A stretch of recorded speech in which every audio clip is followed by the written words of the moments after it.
Welcome to Conversations. I'm Muqtedar Khan. I'm the host of Conversation. I'm also a non-resident fellow with the New Lines Institute in Washington, D.C.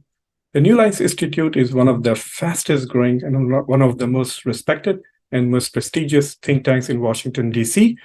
It focuses on geopolitics, international relations, and essentially also on foreign policy.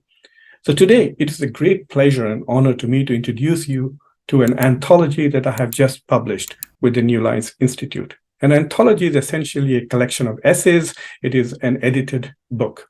It is an ebook in the sense that the entire book is available to you in the electronic form on the web.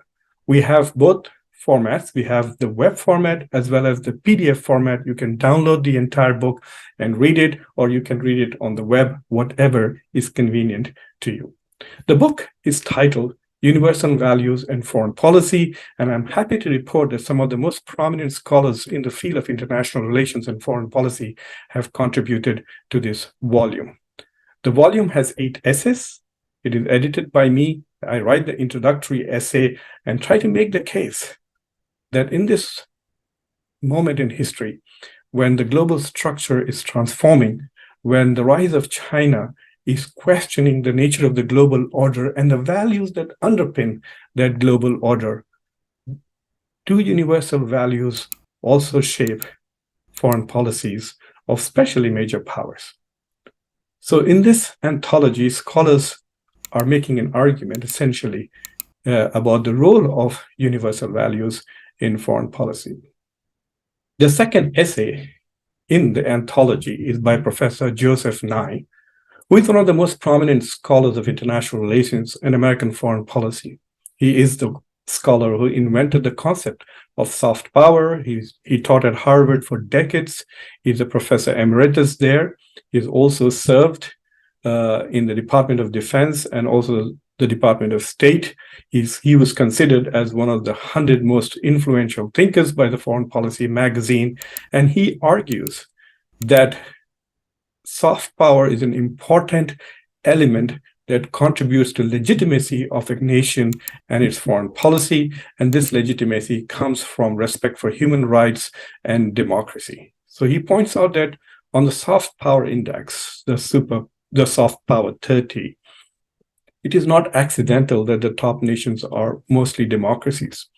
China is now one of the top 10 countries when it comes to soft power. It's ranked 4, but rest of the countries are democratic, and he argues, therefore, that respect for universal values while articulating foreign policy is a source of legitimacy and soft power. The third essay is by Professor Michael Doyle, who is a very important voice on the role of ethics in international affairs.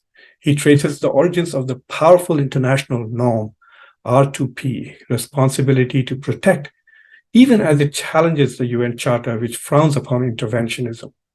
Professor Doyle makes the nuanced argument that R2P is both a license for and a leash upon use of force for interventions.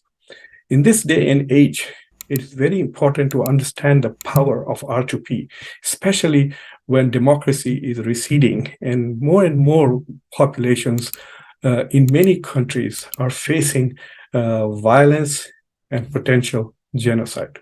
The fourth essay is by my colleague Stuart Kaufman, who is a prominent international relations theorist whose work on symbolic politics is very well known.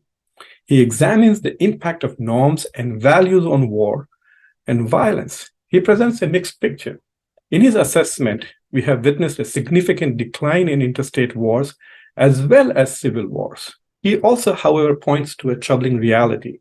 When wars do break out, there is less respect and adherence to values by states, especially with regard to protecting civilian lives. And if anything, the Russian invasion of Ukraine proves Professor Kaufman right. The fifth essay is by Professor Jacqueline Wagner, who is a prominent and recognized scholar of international relations of the Global South. In her essay, she explores 2 characteristics of the literature on the Global South. One is the debate about nomenclature and collective shared identity. Is the Global South underdeveloped, developed, or developing? Is it fair to call it the Third World anymore? And can China be considered as representative of the global south, or can it even be included in the global south?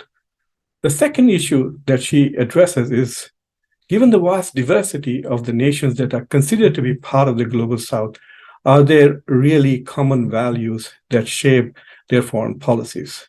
So essentially, she's problematizing the idea of a narrowly defined set of values that perhaps all nations of the global south can be expected to adhere.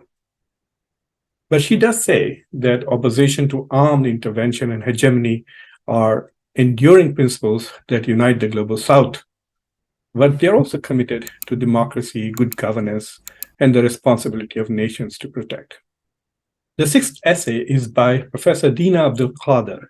She is an important scholar studying Islam and social justice.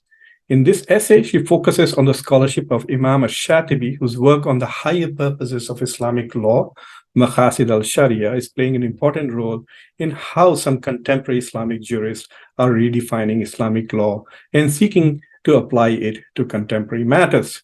She identifies the principle of public welfare, sometimes also referred to as maslaha, as one of the key elements of the approach to Islamic law. She examines the foreign policies of Middle Eastern nations and argues that the high goals of Islamic law do not really inform their foreign policies, which are mostly influenced by realpolitik.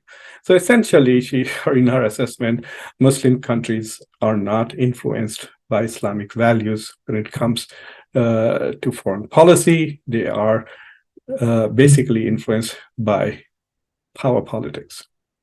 The seventh essay is by Jeffrey Haynes, one of the most prominent scholars of the role of religion in international affairs. Jeffrey Haynes does a very interesting comparison. He compares the US, India, and Israel and looks at their foreign policies. He's essentially trying to assess to what extent Judeo-Christian values influence the US, Hindu values influence India, and Jewish values influence Israel. He observes that while some countries may pursue certain policy goals influenced by religious values or identity, he acknowledges that there are non-state actors too in the system that are motivated by religion. He discusses how religion is also a source of soft power for some of these nations. While Professor Haynes does not make a positive case for religion in foreign policy, he does succeed in showing that the world is not entirely secular, and even in democracies, religion can play an influential role in the making of foreign policy. And finally, an essay by another colleague of mine, Dan Bottomley, who's a rising star in the field of public diplomacy.